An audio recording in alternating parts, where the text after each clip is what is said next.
Hi, everyone. My name is Davia Curran, and I do some of the IT stuff at MAPE.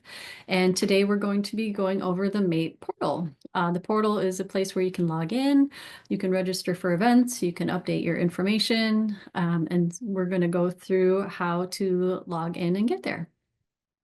Okay, you can see here I've gone to portal.mape.org.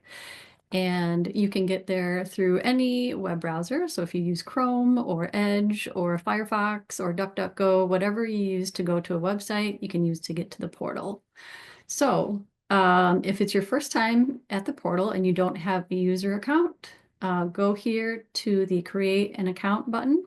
Make sure you have your 5-digit MAPE ID or your 8-digit state ID handy because we need that to authenticate you and verify you are who you are. So you would go ahead and click the Create an Account button. And right here in the first field, it'll ask for that member ID or state ID. And then you put in your last name, and then you get to choose your username and password, confirm your password, and then hit submit.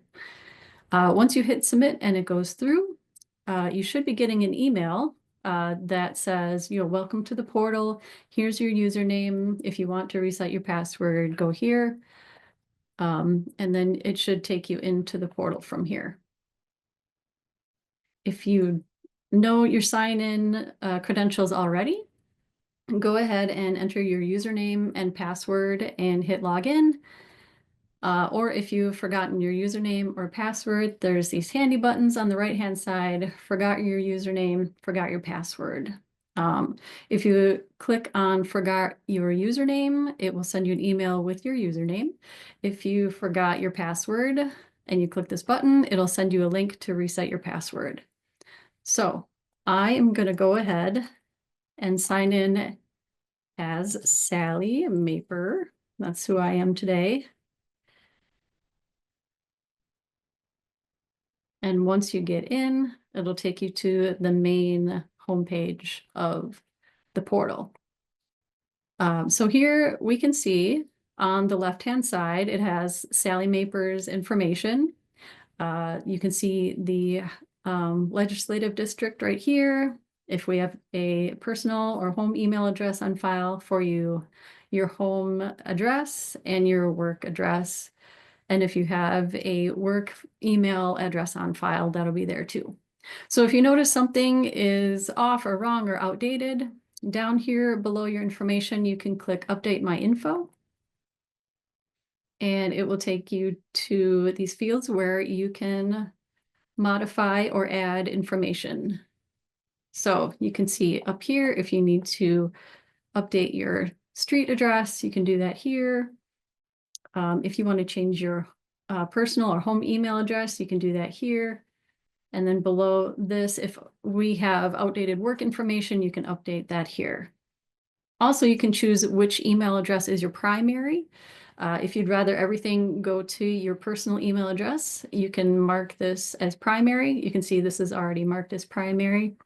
If you wanted it to be your work email address, you would just hit make primary, and that would make that your main email address.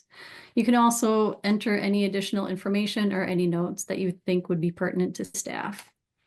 So once you hit submit, that information will be sent to staff to review and update your information. And it's really important that we have your information up to date on file because certain things can't go to state systems. We want to keep things like negotiations updates and actions off of state systems. So it's really important to have your home email address on file. Also, if you are looking to register for an event, up here at the top, there's an events tab.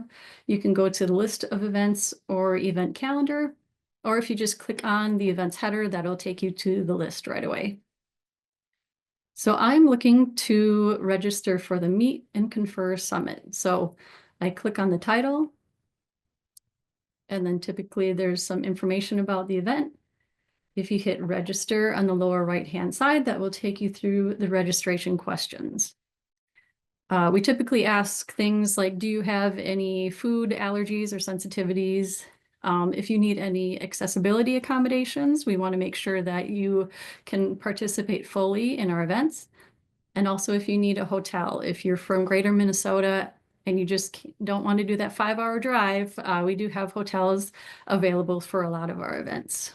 So you'd answer all these questions, click continue, and then that would register you for the event. So those are the basics of the MAPE portal. If you have any questions, you can reach out to mapehq@mape.org and we can help you out. But otherwise, thank you for watching and we'll see you all later.